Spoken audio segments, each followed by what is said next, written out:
Chapter 4, How It Works. If you want what we have to offer and are willing to make the effort to get it, then you are ready to take certain steps. These are the principles that made our recovery possible.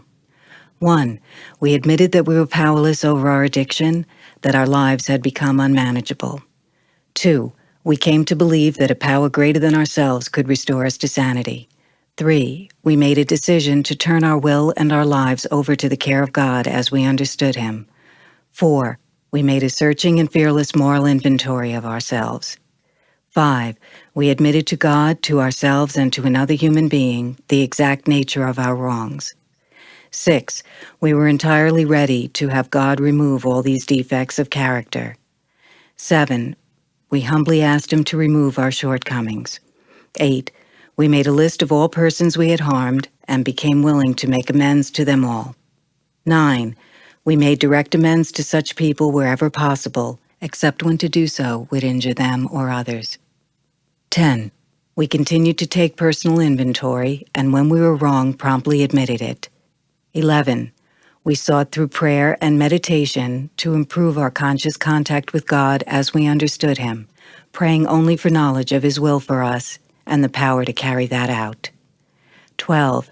Having had a spiritual awakening as a result of these steps, we tried to carry this message to addicts and to practice these principles in all our affairs. This sounds like a big order, and we can't do it all at once.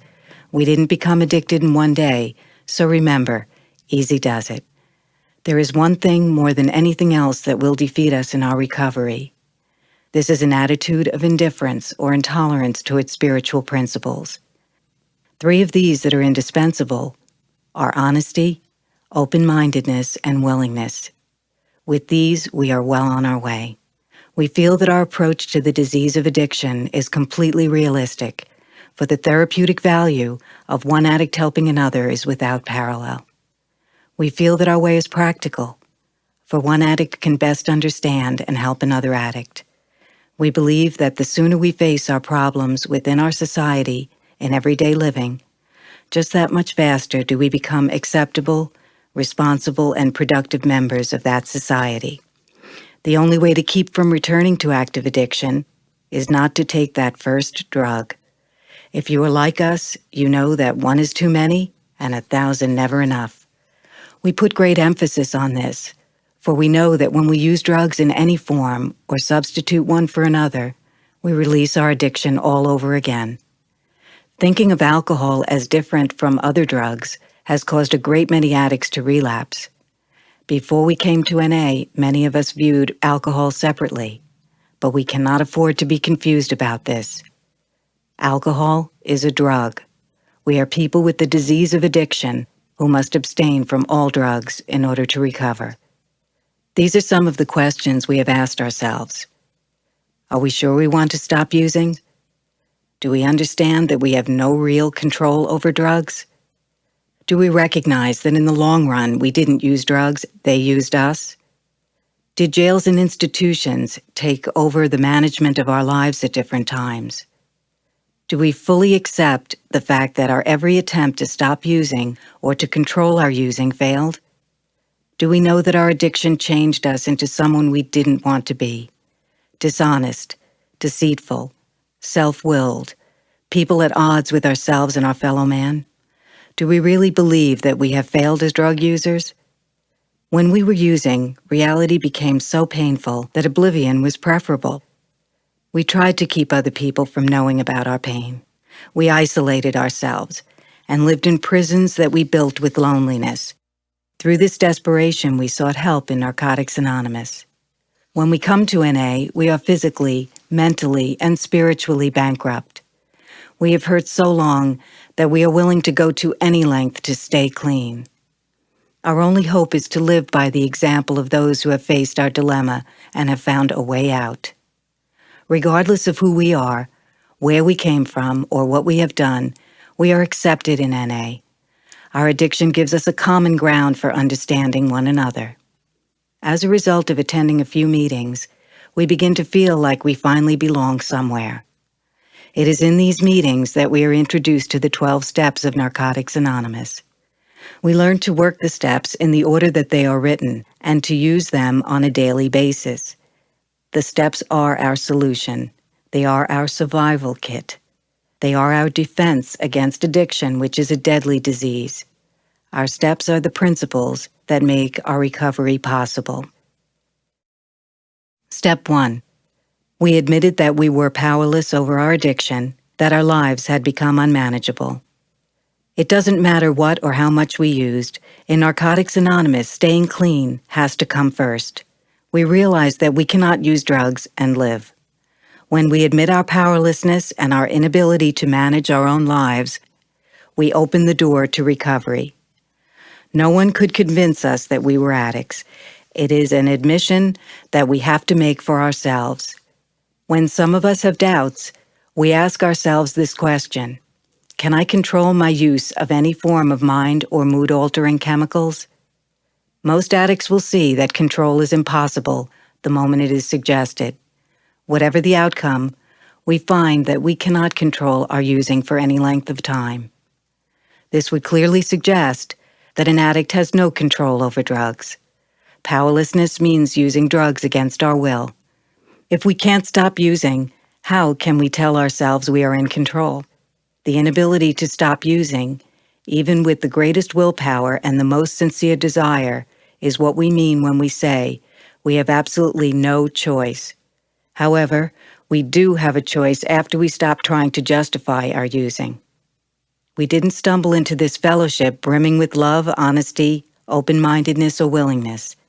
We reached a point where we could no longer continue using because of physical, mental, and spiritual pain. When we were beaten, we became willing. Our inability to control our usage of drugs is a symptom of the disease of addiction. We are powerless not only over drugs, but over our addiction as well. We need to admit this fact in order to recover. Addiction is a physical, mental, and spiritual disease that affects every area of our lives. The physical aspect of our disease is the compulsive use of drugs, the inability to stop using once we have started. The mental aspect of our disease is the obsession or overpowering desire to use, even when we are destroying our lives.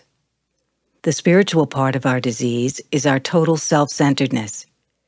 We felt that we could stop whenever we wanted to, despite all evidence to the contrary. Denial, substitution, rationalization, justification, distrust of others, guilt, embarrassment, dereliction, degradation, isolation, and loss of control are all results of our disease. Our disease is progressive, incurable, and fatal.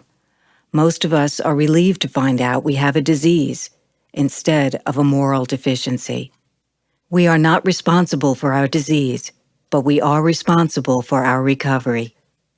Most of us tried to stop using on our own, but we were unable to live with or without drugs. Eventually, we realized that we were powerless over our addiction. Many of us tried to stop using on sheer willpower. This action was a temporary solution. We saw that willpower alone would not work for any length of time. We tried countless other remedies: psychiatrists, hospitals, recovery houses, lovers, new towns, new jobs.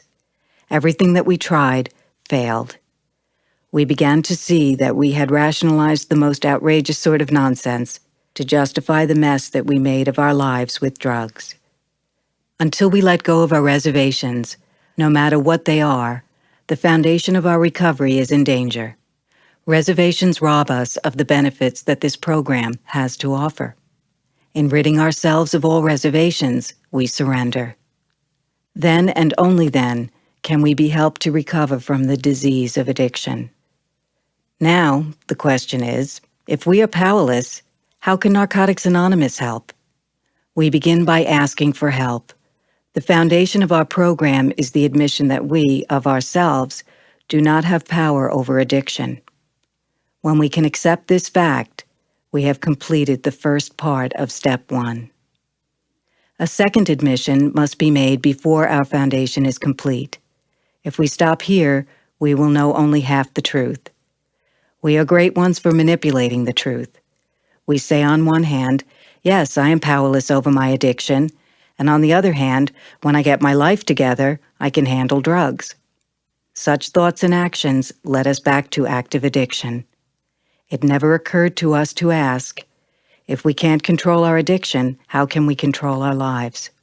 We felt miserable without drugs, and our lives were unmanageable. Unemployability, dereliction, and destruction are easily seen as characteristics of an unmanageable life. Our families generally are disappointed, baffled, and confused by our actions and often desert or disown us. Becoming employed, socially acceptable, and reunited with our families does not make our lives manageable. Social acceptability does not equal recovery. We have found that we had no choice except to completely change our old ways of thinking or go back to using. When we give our best, it works for us as it has worked for others. When we could no longer stand our old ways, we began to change.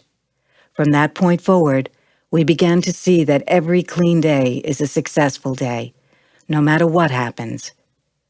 Surrender means not having to fight anymore. We accept our addiction and life the way it is. We become willing to do whatever is necessary to stay clean, even the things we don't like doing. Until we took step 1, we were full of fear and doubt. At this point, many of us felt lost and confused. We felt different. Upon working this step, we affirmed our surrender to the principles of NA. Only after surrender are we able to overcome the alienation of addiction. Help for addicts begins only when we are able to admit complete defeat. This can be frightening, but it is the foundation on which we built our lives. Step 1 means that we do not have to use, and this is a great freedom. It took a while for some of us to realize that our lives had become unmanageable. For others, the unmanageability of their lives was the only thing that was clear. We knew in our hearts that drugs had the power to change us into someone that we didn't want to be. Being clean and working this step, we are released from our chains. However, none of the steps work by magic. We do not just say the words of this step, we learn to live them. We see for ourselves that the program has something to offer us. We have found hope. We can learn to function in the world in which we live. We can find meaning and purpose in life and be rescued from insanity, depravity, and death. When we admit our powerlessness and inability to manage our own lives, we open the door for a power greater than ourselves to help us. It is not where we were that counts, but where we are going. Step 2. We came to believe that a power greater than ourselves could restore us to sanity. The second step is necessary if we expect to achieve ongoing recovery.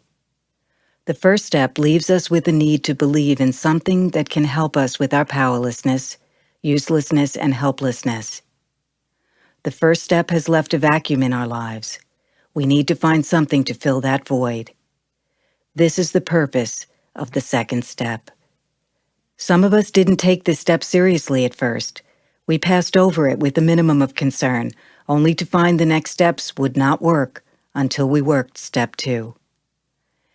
Even when we admitted that we needed help with our drug problem, many of us would not admit to the need for faith and sanity. We have a disease, progressive, incurable, and fatal. One way or another, we went out and bought our destruction on the time payment plan. All of us, from the junkie snatching purses to the sweet little old lady hitting 2 or 3 doctors for legal prescriptions, have one thing in common. We seek our destruction a bag at a time, a few pills at a time, or a bottle at a time until we die. This is at least part of the insanity of addiction. The price may seem higher for the addict who prostitutes for a fix than it is for the addict who merely lies to a doctor. Ultimately, both pay for their disease with their lives. Insanity is repeating the same mistakes and expecting different results. Many of us realize when we get to the program that we have gone back time and again to using, even though we knew that we were destroying our lives. Insanity is using drugs day after day, knowing that only physical and mental destruction comes when we use. The most obvious insanity of the disease of addiction is the obsession to use drugs. Ask yourself this question: do I believe it would be insane to walk up to someone and say, "May I please have a heart attack or a fatal accident?" If you can agree that this would be an insane thing, you should have no problem with the second step. In this program, the first thing we do is stop using drugs. At this point, we begin to feel the pain of living without drugs or anything to replace them. The pain forces us to seek a power greater than ourselves that can relieve our obsession to use. The process of coming to believe is similar for most addicts. Most of us lacked a working relationship with a higher power. We begin to develop this relationship by simply admitting to the possibility of a power greater than ourselves. Most of us have no trouble admitting that addiction had become a destructive force in our lives. Our best efforts resulted in ever greater destruction and despair. At some point, we realized that we needed the help of some power greater than our addiction. Our understanding of a higher power is up to us. No one is going to decide for us. We can call it the group, the program, or we can call it God. The only suggested guidelines are that this power be loving, caring, and greater than ourselves. We don't have to be religious to accept this idea. The point is that we open our minds to believe. We may have difficulty with this, but by keeping an open mind, sooner or later we find the help we need. We talked and listened to others. We saw other people recovering, and they told us what was working for them. We began to see evidence of some power that could not be fully explained. Confronted with this evidence, we began to accept the existence of a power greater than ourselves. We can use this power long before we understand it. As we see coincidences and miracles happening in our lives, acceptance becomes trust. We grow to feel comfortable with our higher power as a source of strength. As we learn to trust this power, we begin to overcome our fear of life. The process of coming to believe restores us to sanity. The strength to move into action comes from this belief. We need to accept this step to start on the road to recovery. When our belief has grown, we are ready for Step 3. Step 3. We made a decision to turn our will and our lives over to the care of God as we understood Him. As addicts, we turned our will and our lives over many times to a destructive power. Our will and our lives were controlled by drugs. We were trapped by our need for instant gratification that drugs gave us. During that time, our total being, body, mind, and spirit, was dominated by drugs. For a time, it was pleasurable. Then the euphoria began to wear off and we saw the ugly side of addiction. We found that the higher our drugs took us, the lower they brought us. We faced two choices. Either we suffered the pain of withdrawal or took more drugs. For all of us, the day came when there was no longer a choice. We had to use. Having given our will and our lives to our addiction, in utter desperation we looked for another way. In Narcotics Anonymous, we decide to turn our will and our lives over to the care of God as we understand Him. This is a giant step. We don't have to be religious. Anyone can take this step. All that is required is willingness.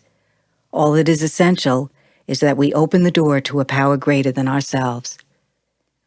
Our concept of God comes not from dogma, but from what we believe and from what works for us. Many of us understand God to be simply whatever force keeps us clean. The right to a God of your understanding is total and without any catches. Because we have this right, it is necessary to be honest about our belief if we are to grow spiritually. We found that all we needed to do was try. When we gave our best effort, the program worked for us as it has worked for countless others. The third step does not say, we turned our will and our lives over to the care of God. It says, we made a decision to turn our will and our lives over to the care of God as we understood Him. We made the decision. It was not made for us by the drugs, our families, a probation officer, judge, therapist, or doctor. We made it. For the first time since that first high, we have made a decision for ourselves. The word decision implies action. This decision is based on faith. We have only to believe that the miracle that we see working in the lives of clean addicts can happen to any addict with the desire to change. We simply realize there is a force for spiritual growth that can help us become more tolerant, patient, and useful in helping others. Many of us have said, "Take my will and my life. Guide me in my recovery. Show me how to live." The relief of letting go and letting God helps us develop a life that is worth living. Surrendering to the will of our higher power gets easier with daily practice. When we honestly try, it works. Many of us start our day with a simple request for guidance from our higher power. Although we know that turning it over works, we may still take our will and life back. We may even get angry because God permits it. At times during our recovery, the decision to ask for God's help is our greatest source of strength and courage. We cannot make this decision often enough. We surrender quietly and let the God of our understanding take care of us. At first our heads reeled with the questions, what will happen when I turn my life over? Will I become perfect? We may have been more realistic than this. Some of us had to turn to an experienced NA member and ask, what was it like for you? The answer will vary from member to member. Most of us feel open-mindedness, willingness, and surrender are the keys to this step. We have surrendered our will and our lives to the care of a power greater than ourselves. If we are thorough and sincere, we will notice a change for the better. Our fears are lessened, and faith begins to grow as we learn the true meaning of surrender. We are no longer fighting fear, anger, guilt, self-pity, or depression. We realize that the power that brought us to this program is still with us and will continue to guide us if we allow it. We are slowly beginning to lose the paralyzing fear of hopelessness. The proof of this step is shown in the way we live. We have come to enjoy living clean and want more of the good things that the NA Fellowship holds for us. We know now that we cannot pause in our spiritual program. We want all that we can get. We are now ready for our first honest self-appraisal, and we begin with Step 4. Step 4. We made a searching and fearless moral inventory of ourselves. The purpose of a searching and fearless moral inventory is to sort through the confusion and the contradiction of our lives so that we can find out who we really are. We are starting a new way of life and need to be rid of the burdens and traps that controlled us and prevented our growth. As we approach this step, most of us are afraid that there is a monster inside of us that, if released, will destroy us. This fear can cause us to put off our inventory, or may even prevent us from taking this crucial step at all. We have found that fear is lack of faith, and we have found a loving personal God to whom we can turn. We no longer need to be afraid. We have been experts at self-deception and rationalization. By writing our inventory, we can overcome these obstacles. A written inventory will unlock parts of our subconscious that remain hidden when we simply think about or talk about who we are. Once it is all down on paper, it is much easier to see, and much harder to deny our true nature. Honest self-assessment is one of the keys to our new way of life. Let's face it, when we were using, we were not honest with ourselves. We are becoming honest with ourselves when we admit that addiction has defeated us and that we need help. It took a long time to admit that we were beaten. We found that we do not recover physically, mentally, or spiritually overnight. Step 4 will help us toward our recovery. Most of us find that we were neither as terrible nor as wonderful as we supposed. We are surprised to find that we have good points in our inventory.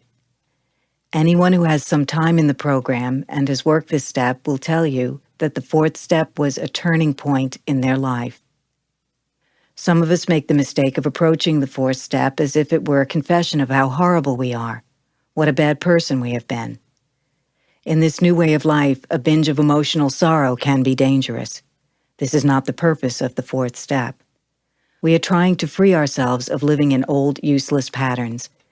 We take the fourth step to grow and to gain strength and insight. We may approach the fourth step in a number of ways. To have the faith and courage to write a fearless inventory, steps 1, 2, and 3 are the necessary preparation. It is advisable that before we start, we go over the first 3 steps with a sponsor. We get comfortable with our understanding of these steps. We allow ourselves the privilege of feeling good about what we are doing. We have been thrashing about for a long time and have gotten nowhere. Now we start the fourth step and let go of fear. We simply put it on paper to the best of our present ability. We must be done with the past, not cling to it.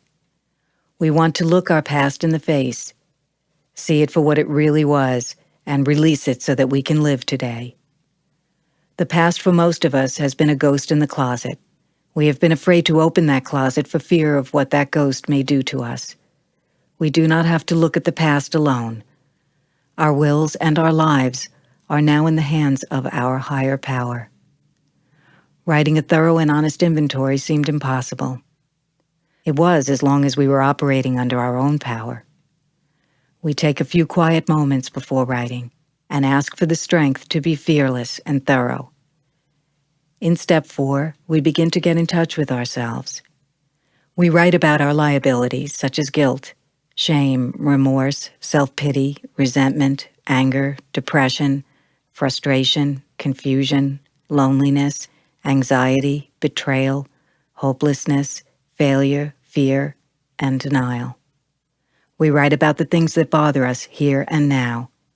We have a tendency to think negatively, so putting it on paper gives us a chance to look more positively at what is happening. Assets must also be considered if we are to get an accurate and complete picture of ourselves. This is very difficult for most of us because it is hard to accept that we have good qualities. However, we all have assets, many of them newly found in the program, such as being clean, open-mindedness, God awareness, honesty with others, acceptance, positive action, sharing, willingness, courage, faith, caring, gratitude, kindness, and generosity. Also, our inventories usually include material on relationships. We review our past performance and our present behavior to see what we want to keep and what we want to discard. No one is forcing us to give up our misery. This step has the reputation of being difficult. In reality, it is quite simple. We write our inventory without considering the fifth step. We work step 4 as if there were no step 5. We can write alone or near other people. Whatever is more comfortable to the writer is fine. We can write as long or as short as needed. Someone with experience can help. The important thing is to write a moral inventory. If the word moral bothers us, we may call it a positive-negative inventory. The way to write an inventory is to write it. Thinking about an inventory, talking about it, theorizing about the inventory will not get it written. We sit down with a notebook, ask for guidance, pick up our pen, and start writing. Anything we think about is inventory material. When we realize how little we have to lose and how much we have to gain, we begin this step. A basic rule of thumb is that we can write too little, yet we can never write too much. The inventory will fit the individual. Perhaps this seems difficult or painful. It may appear impossible. We may fear that being in touch with our feelings will trigger an overwhelming chain reaction of pain and panic. We may feel like avoiding an inventory because of a fear of failure. When we ignore our feelings, the tension becomes too much for us.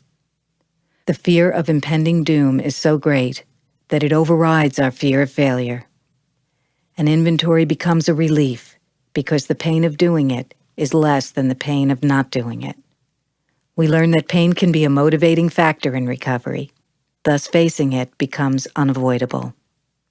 Every topic of step meeting seems to be on the fourth step or doing a daily inventory. Through the inventory process, we are able to deal with all the things that can build up. The more we live our program, the more God seems to put us in positions where issues surface. When issues surface, we write about them. We begin enjoying our recovery because we have a way to resolve shame, guilt, or resentment. The stress once trapped inside of us is released. Writing will lift the lid off our pressure cooker. We decide whether we want to serve it up, put the lid back on it, or throw it out. We no longer have to stew in it. We sit down with paper and pen and ask for our God's help in revealing the defects that are causing pain and suffering. We pray for the courage to be fearless and thorough, and that this inventory may help us put our lives in order. When we pray and take action, it always goes better for us. We are not going to be perfect. If we were perfect, we would not be human. The important thing is that we do our best. We use the tools available to us, and we develop the ability to survive our emotions. We do not want to lose any of what we have gained. We want to continue in the program. It is our experience that no matter how searching and thorough, no inventory is of any lasting effect unless it is promptly followed by an equally thorough fifth step. Step 5. We admitted to God, to ourselves, and to another human being the exact nature of our wrongs. The fifth step is the key to freedom. It allows us to live clean in the present. Sharing the exact nature of our wrongs sets us free to live. After taking a thorough fourth step, we deal with the contents of our inventory. We are told that if we keep these defects inside us, they will lead us back to using.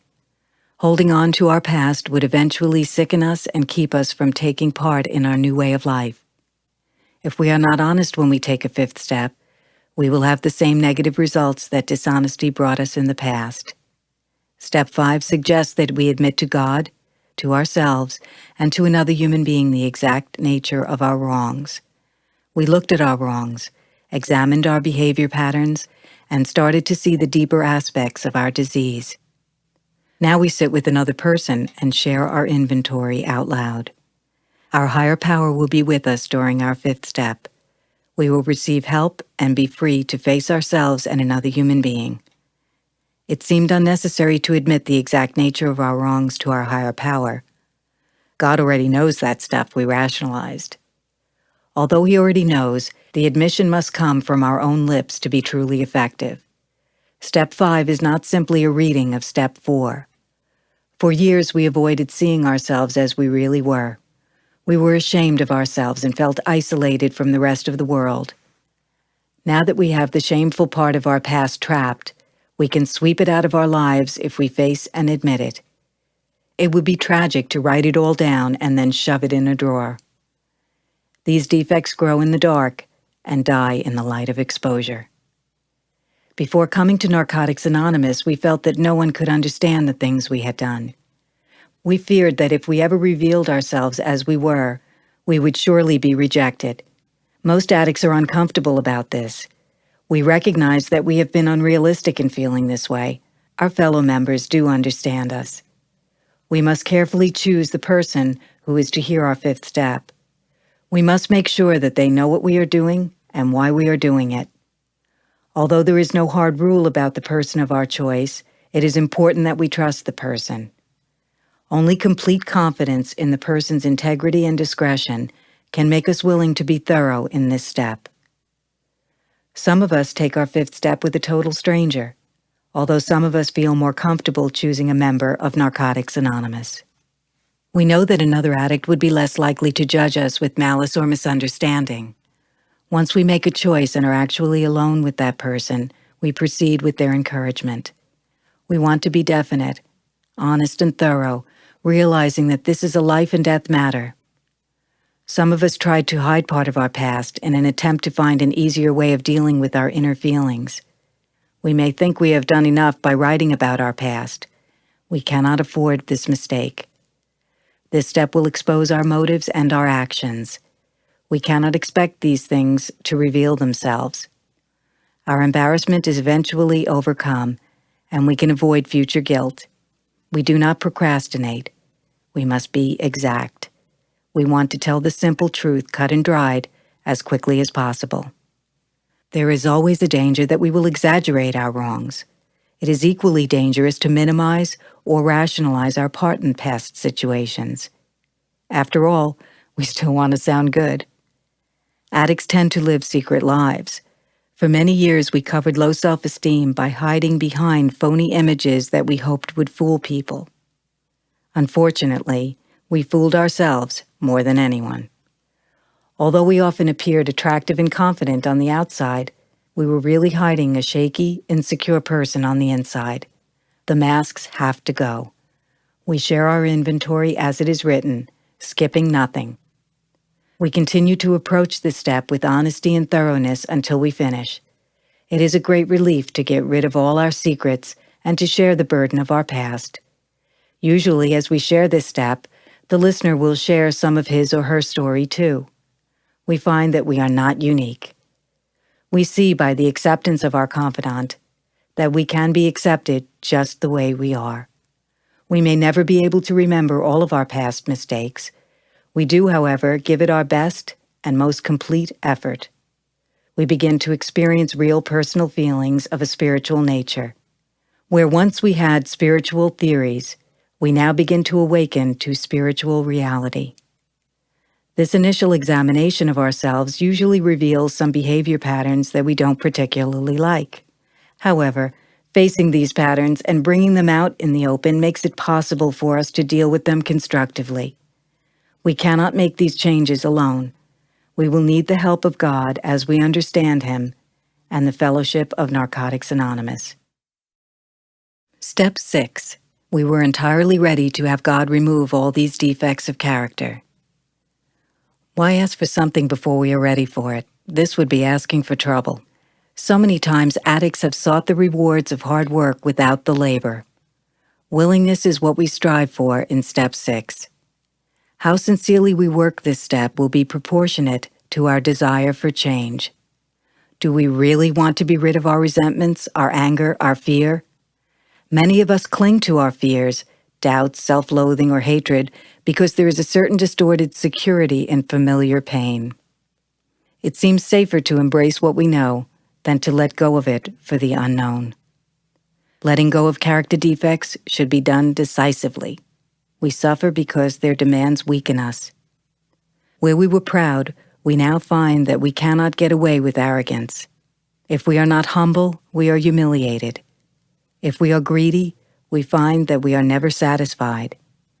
Before taking steps 4 and 5, we could indulge in fear, anger, dishonesty, or self-pity. Now indulgence in these character defects clouds our ability to think logically. Selfishness becomes an intolerable, destructive chain that ties us to our bad habits. Our defects drain us of all our time and energy. We examine the 4th step inventory and get a good look at what these defects are doing to our lives. We begin to long for freedom from these defects. We pray or otherwise become willing, ready, and able to let God remove these destructive traits. We need a personality change if we are to stay clean. We want to change. We should approach old defects with an open mind. We are aware of them, and yet we still make the same mistakes and are unable to break the bad habits. We look to the fellowship for the kind of life that we want for ourselves. We ask our friends, "Did you let go?" Almost without exception, the answer is, yes, to the best of my ability. When we see how our defects exist in our lives and accept them, we can let go of them and get on with our new life. We learn that we are growing when we make new mistakes instead of repeating old ones. When we are working Step 6, it is important to remember that we are human and should not place unrealistic expectations on ourselves. This is a step of willingness. Willingness is the spiritual principle of Step 6. Step 6 helps us move in a spiritual direction. Being human, we will wander off course. Rebellion is a character defect that spoils us here. We need not lose faith when we become rebellious. Rebellion can produce indifference or intolerance, which can be overcome by persistent effort. We keep asking for willingness. We may be doubtful that God will see fit to relieve us or that something will go wrong. We ask another member who says, "You're right where you're supposed to be." We renew our readiness to have our defects removed. We surrender to the simple suggestions that the program offers us. Even though we are not entirely ready, we are headed in the right direction. Eventually, faith, humility, and acceptance replace pride and rebellion. We come to know ourselves. We find ourselves growing into mature consciousness. We begin to feel better as willingness grows into hope. Perhaps for the first time, we see a vision of our new life. With this insight, we put our willingness into action by moving on to Step 7. Step 7. We humbly asked Him to remove our shortcomings. Character defects or shortcomings are those things that cause pain and misery all of our lives. If they contributed to our health and happiness, we would not have come to such a state of desperation. We had to become ready to have God, as we understood Him, remove these defects. Having decided that we want God to relieve us of the useless or destructive aspects of our personalities, we have arrived at the 7th step. We couldn't handle the ordeal of life all by ourselves. It wasn't until we made a real mess of our lives that we realized we couldn't do it alone. By admitting this, we achieved a glimpse of humility. This is the main ingredient of Step 7. Humility is a result of getting honest with ourselves. We have practiced being honest since Step 1. We accepted our addiction and powerlessness. We found a strength beyond ourselves and learned to rely on it. We examined our lives and discovered who we really are. To be truly humble is to accept and honestly try to be ourselves.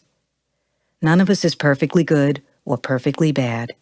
We are people who have assets and liabilities. Most importantly, we are human. Humility is as much a part of staying clean as food and water are to staying alive. As our addiction progressed, we devoted our energy towards satisfying our material desires. All other needs were beyond our reach. We always wanted gratification of our basic desires. The 7th step is an action step, and it is time to ask God for help and relief. We have to understand that our way of thinking is not the only way. Other people can give us direction. When someone points out a shortcoming, our first reaction may be defensive. We must realize that we are not perfect. There will always be room for growth. If we truly want to be free, we will take a good look at input from fellow addicts. If the shortcomings we discover are real, and we have a chance to be rid of them, we will surely experience a sense of well-being. Some will want to get on their knees for this step. Some will be very quiet, and others will put forth a great emotional effort to show intense willingness. The word humble applies because we approach this power greater than ourselves to ask for the freedom to live without the limitations of our past ways. Many of us are willing to work this step without reservations, on pure blind faith, because we are sick of what we have been doing and how we are feeling. Whatever works, we go all the way. This is our road to spiritual growth. We change every day. We gradually and carefully pull ourselves out of the isolation and loneliness of addiction and into the mainstream of life. This growth is not the result of wishing, but of action and prayer. The main objective of Step 7 is to get out of ourselves and strive to achieve the will of our higher power. If we are careless and fail to grasp the spiritual meaning of this step, we may have difficulties and stir up old troubles. One danger is in being too hard on ourselves. Sharing with other recovering addicts will help us to avoid becoming morbidly serious about ourselves. Accepting the defects of others can help us become humble and pave the way for our own defects to be relieved. God often works through those who care enough about recovery to help make us aware of our shortcomings. We have noticed that humility plays a big part in this program and our new way of life. We take our inventory, we become ready to let God remove our defects of character, we humbly ask Him to remove our shortcomings. This is our road to spiritual growth, and we will want to continue. We are ready for Step 8. Step 8. We made a list of all persons we had harmed and became willing to make amends to them all. Step 8 is the test of our newfound humility. Our purpose is to achieve freedom from the guilt that we have carried. We want to look the world in the eye with neither aggressiveness nor fear. Are we willing to make a list of all persons we had harmed to clear away the fear and guilt that our past holds for us? Our experience tells us that we must become willing before this step will have any effect. The 8th step is not easy. It demands a new kind of honesty about our relations with other people. The 8th step starts the process of forgiveness. We forgive others, possibly we are forgiven, and finally we forgive ourselves and learn how to live in the world. By the time we reach this step, we have become ready to understand rather than to be understood. We can live and let live easier when we know the areas in which we owe amends. It seems hard now, but once we have done it, we will wonder why we did not do it long ago. We need some real honesty before we can make an accurate list.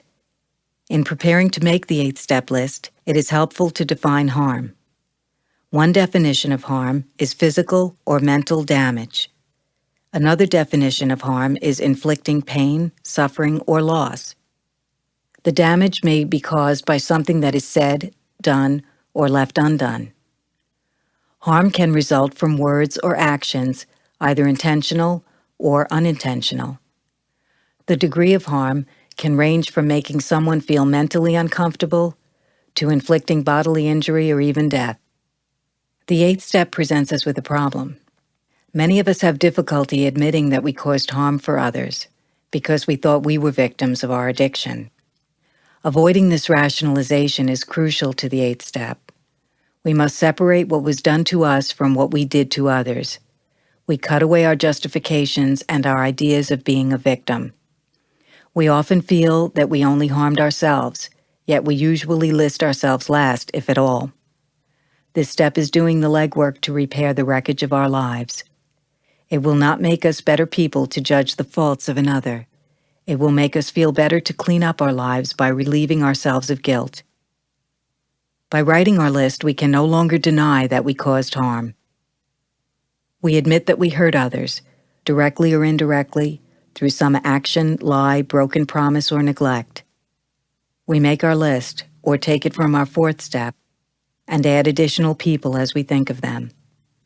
We face this list honestly and openly examine our faults so we can become willing to make amends. In some cases, we may not know the persons that we have wronged. While using, anyone that we contacted was at risk. Many members mention their parents, spouses, children, friends, lovers, other addicts, casual acquaintances, co-workers, employers, teachers, landlords, and total strangers. We may also place ourselves on the list, because while practicing our addiction, we have slowly been killing ourselves. We may find it beneficial to make a separate list of people to whom we owe financial amends. As with each step, we must be thorough. Most of us fall short of our goals more often than we exceed them. At the same time, we cannot put off completion of this step just because we are not sure that our list is complete. We are never finished. The final difficulty in working the 8th step is separating it from the 9th step. Projections about actually making amends can be a major obstacle both in making the list and in becoming willing. We do this step as if there were no 9th step. We do not even think about making the amends, but just concentrate on exactly what the 8th step says. Make a list and become willing. The main thing this step does for us is to help build awareness that little by little, we are gaining new attitudes about ourselves and how we deal with other people. Listening carefully to other members share their experience regarding this step can relieve any confusion that we may have about writing our list. Also, our sponsors may share with us how Step 8 worked for them. Asking a question during a meeting can give us the benefit of group conscience. The 8th step offers a big change from a life dominated by guilt and remorse. Our futures are changed because we don't have to avoid those who we have harmed. As a result of this step, we receive a new freedom that can end isolation. As we realize our need to be forgiven, we tend to be more forgiving. At least we know that we are no longer intentionally making life miserable for people. The 8th step is an action step. Like all the steps, it offers immediate benefits. We are now free to begin our amends in Step 9. Step 9. We made direct amends to such people wherever possible, except when to do so would injure them or others. This step should not be avoided. If we do, we are reserving a place in our program for relapse. Pride, fear, and procrastination often seem an impossible barrier. They stand in the way of progress and growth. The important thing is to take action and to be ready to accept the reactions of those persons we have harmed. We make amends to the best of our ability. Timing is an essential part of this step. We should make amends when the opportunity presents itself, except when to do so will cause more harm. Sometimes we cannot actually make the amends. It is neither possible nor practical. In some cases, amends may be beyond our means. We find that willingness can serve in the place of action where we are unable to contact the person that we have harmed. However, we should never fail to contact anyone because of embarrassment, fear, or procrastination. We want to be free of our guilt, but we don't wish to do so at the expense of anyone else. We might run the risk of involving a third person or some companion from our using days who does not wish to be exposed. We do not have the right or the need to endanger another person. It is often necessary to take guidance from others in these matters. We recommend turning our legal problems over to lawyers and our financial or medical problems to professionals. Part of learning how to live successfully is learning when we need help. In some old relationships, an unresolved conflict may still exist. We do our part to resolve old conflicts by making our amends. We want to step away from further antagonisms and ongoing resentments. In many instances, we can only go to the person and humbly ask for understanding of past wrongs. Sometimes this will be a joyous occasion when old friends or relatives prove willing to let go of their bitterness. Contacting someone who is still hurting from the burn of our misdeeds can be dangerous. Indirect amends may be necessary where direct ones would be unsafe or endanger other people. We make our amends to the best of our ability. We try to remember that when we make amends, we are doing it for ourselves. Instead of feeling guilty and remorseful, we feel relieved about our past. We accept that it was our actions that caused our negative attitude. Step 9 helps us with our guilt and helps others with their anger. Sometimes the only amend we can make is to stay clean. We owe it to ourselves and to our loved ones. We are no longer making a mess in society as a result of our using. Sometimes the only way we can make amends is to contribute to society. Now we are helping ourselves and other addicts to recover. This is a tremendous amend to the whole community. In the process of our recovery, we are restored to sanity, and part of sanity is effectively relating to others. We less often view people as a threat to our security. Real security will replace the physical ache and mental confusion that we have experienced in the past. We approach those we have harmed with humility and patience. Many of our sincere well-wishers may be reluctant to accept our recovery as real. We must remember the pain that they have known. In time, many miracles will occur. Many of us who were separated from our families succeed in establishing relationships with them. Eventually, it becomes easier for them to accept the change in us. Clean time speaks for itself. Patience is an important part of our recovery. The unconditional love we experience will rejuvenate our will to live, and each positive move on our part will be matched by an unexpected opportunity. A lot of courage and faith goes into making an amend, and a lot of spiritual growth results. We are achieving freedom from the wreckage of our past. We will want to keep our house in order by practicing a continuous personal inventory in Step 10. Step 10. We continue to take personal inventory, and when we were wrong, promptly admitted it. Step 10 frees us from the wreckage of our present. If we do not stay aware of our defects, they can drive us into a corner that we can't get out of clean. One of the first things we learn in Narcotics Anonymous is that if we use, we lose. By the same token, we won't experience as much pain if we can avoid the things that cause us pain. Continuing to take a personal inventory means that we form a habit of looking at ourselves, our actions, attitudes, and relationships on a regular basis. We are creatures of habit and are vulnerable to our old ways of thinking and reacting. At times it seems easier to continue in the old rut of self-destruction than to attempt a new and seemingly dangerous route. We don't have to be trapped by our old patterns. Today we have a choice. The 10th step can help us correct our living problems and prevent their recurrence. We examine our actions during the day. Some of us write about our feelings, explaining how we felt and what part we might have played in any problems which occurred. Did we cause someone harm? Do we need to admit that we were wrong? If we find difficulties, we make an effort to take care of them. When these things are left undone, they have a way of festering. This step can be a defense against the old insanity. We can ask ourselves if we are being drawn into old patterns of anger, resentment, or fear. Do we feel trapped? Are we setting ourselves up for trouble? Are we too hungry, angry, lonely, or tired? Are we taking ourselves too seriously? Are we judging our insides by the outside appearances of others? Do we suffer from some physical problem? The answers to these questions can help us deal with the difficulties of the moment. We no longer have to live with the feeling that we have a hole in the gut. A lot of our chief concerns and major difficulties come from our inexperience with living without drugs. Often when we ask an old-timer what to do, we are amazed at the simplicity of the answer. The 10th step can be a pressure relief valve. We work this step while the day's ups and downs are still fresh in our minds. We list what we have done and try not to rationalize our actions. This may be done in writing at the end of the day. The first thing we do is stop. Then we take the time to allow ourselves the privilege of thinking. We examine our actions, reactions, and motives. We often find that we've been doing better than we've been feeling. This allows us to examine our actions and admit fault before things get any worse.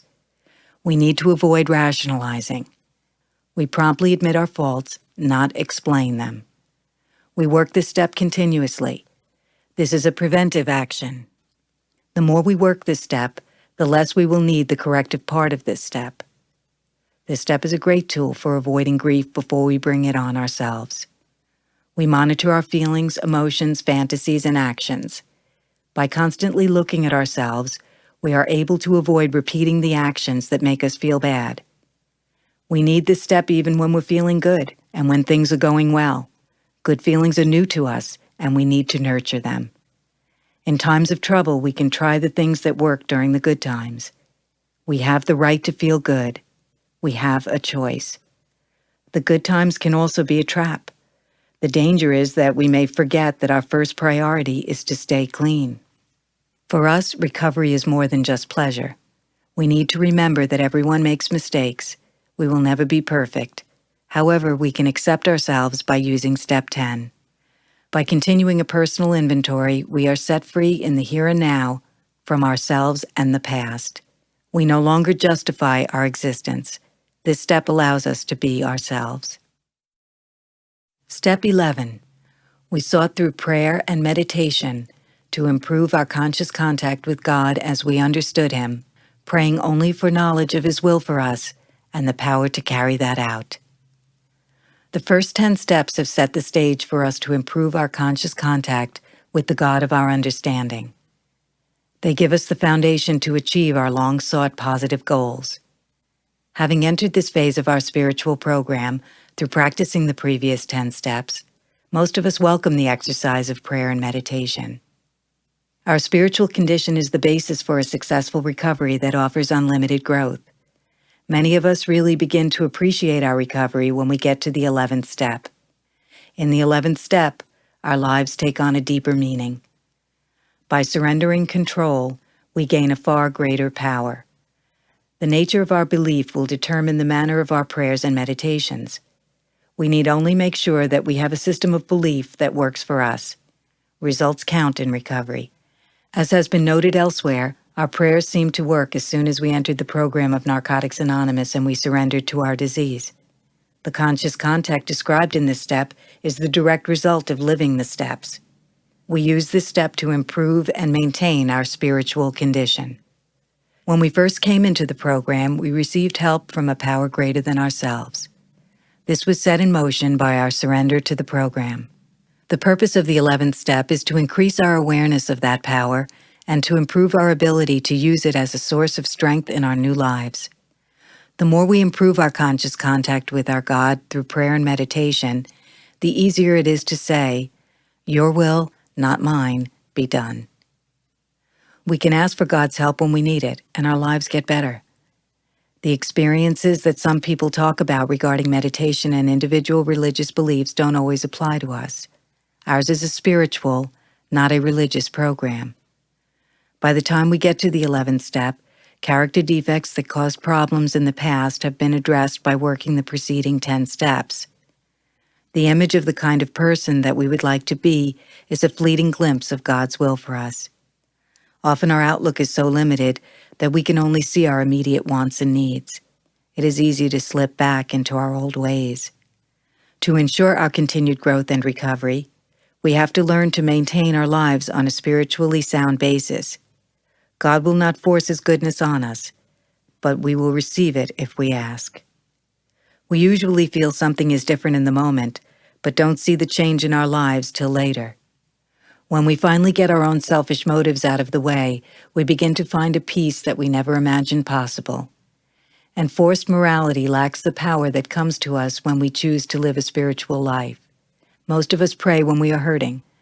We learn that if we pray regularly, we won't be hurting as often or as intensely.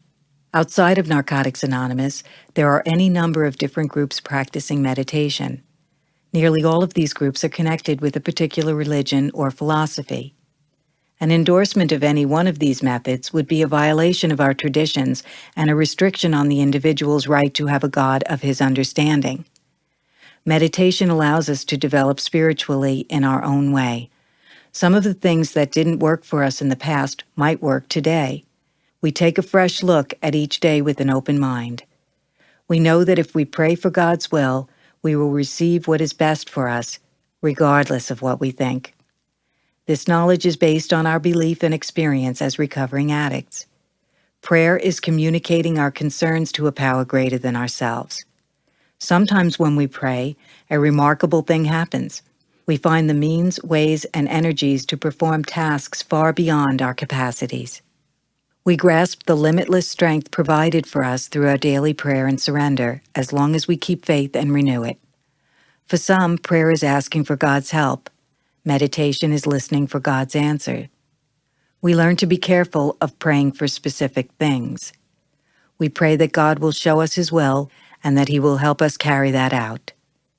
In some cases, He makes His will so obvious to us that we have little difficulty seeing it. In others, our egos are so self-centered that we won't accept God's will for us without another struggle and surrender. If we pray for God to remove any distracting influences, the quality of our prayers usually improves and we feel the difference. Prayer takes practice, and we should remind ourselves that skilled people were not born with their skills.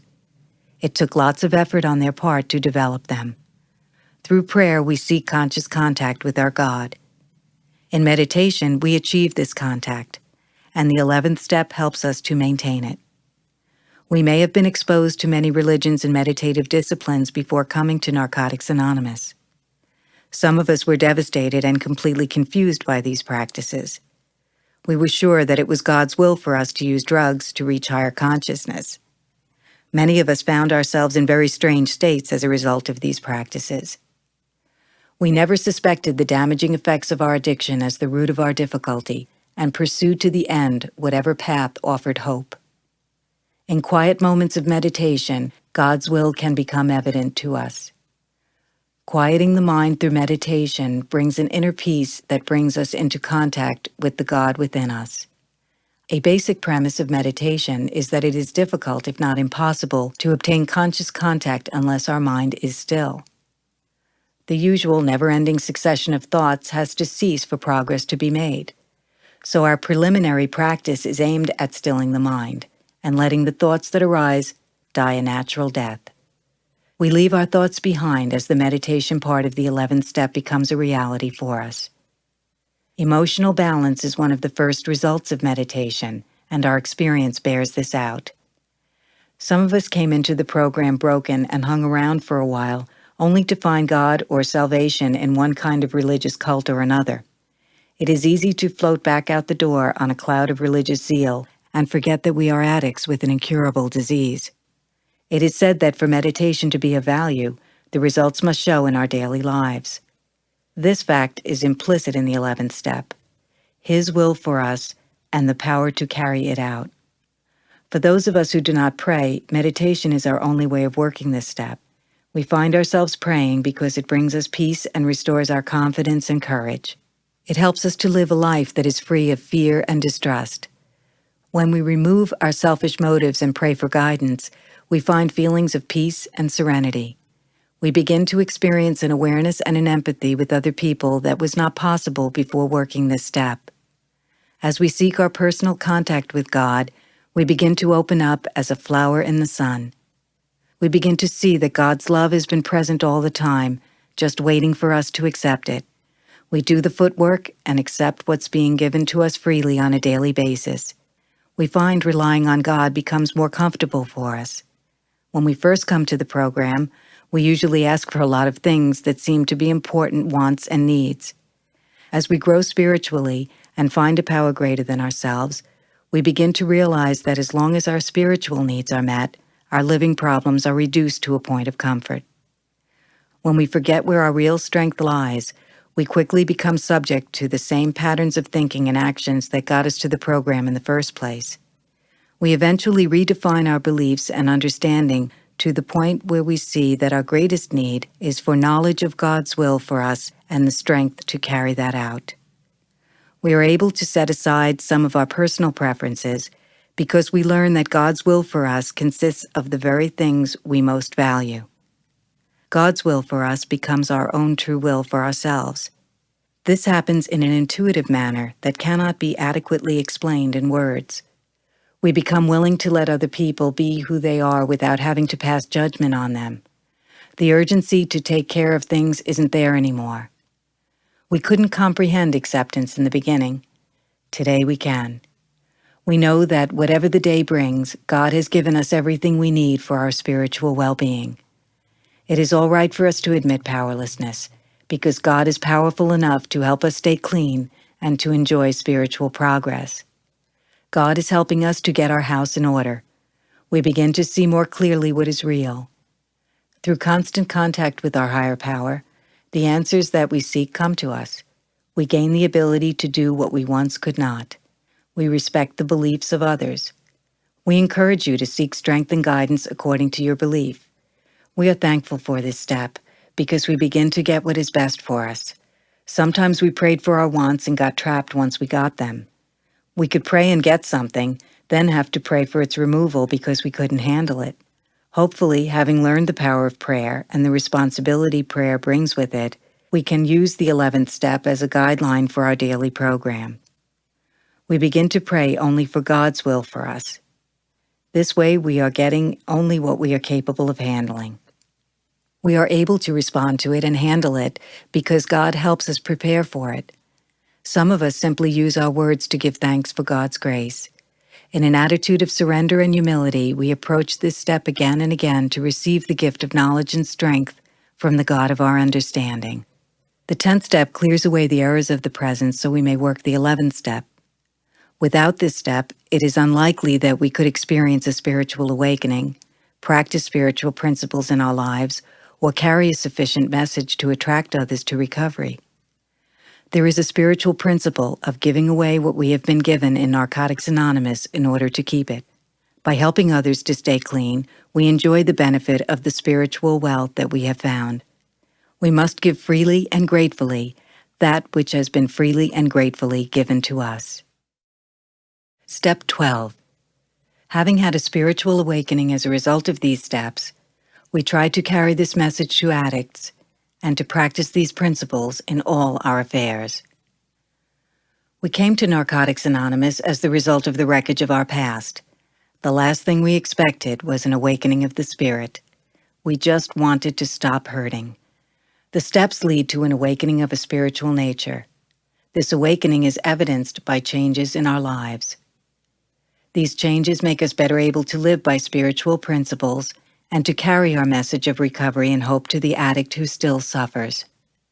The message, however, is meaningless unless we live it. As we live it, our lives and actions give it more meaning than our words and literature ever could. The idea of a spiritual awakening takes many different forms in the different personalities that we find in the fellowship. However, all spiritual awakenings have some things in common. Common elements include an end to loneliness and a sense of direction in our lives. Many of us believe that a spiritual awakening is meaningless unless accompanied by an increase in peace of mind and a concern for others. In order to maintain peace of mind, we strive to live in the here and now. Those of us who have worked these steps to the best of our ability received many benefits. We believe that these benefits are a direct result of living this program. When we first begin to enjoy relief from our addiction, we run the risk of assuming control of our lives again. We forget the agony and pain that we have known. Our disease controlled our lives when we were using. It is ready and waiting to take over again. We quickly forget that all our past efforts at controlling our lives failed. By this time, most of us realize that the only way that we can keep what was given to us is by sharing this new gift of life with the still suffering addict. This is our best insurance against relapse to the torturous existence of using. We call it carrying the message, and we do it in a number of ways. In the 12th step, we practice the spiritual principles of giving the NA message of recovery in order to keep it. Even a member with one day in the NA fellowship can carry the message that this program works. When we share with someone new, we may ask to be used as a spiritual instrument of our higher power. We don't set ourselves up as gods. We often ask for the help of another recovering addict when sharing with a new person. It is a privilege to respond to a cry for help. We, who have been in the pits of despair, feel fortunate to help others find recovery. We help new people learn the principles of Narcotics Anonymous. We try to make them feel welcome and help them learn what the program has to offer.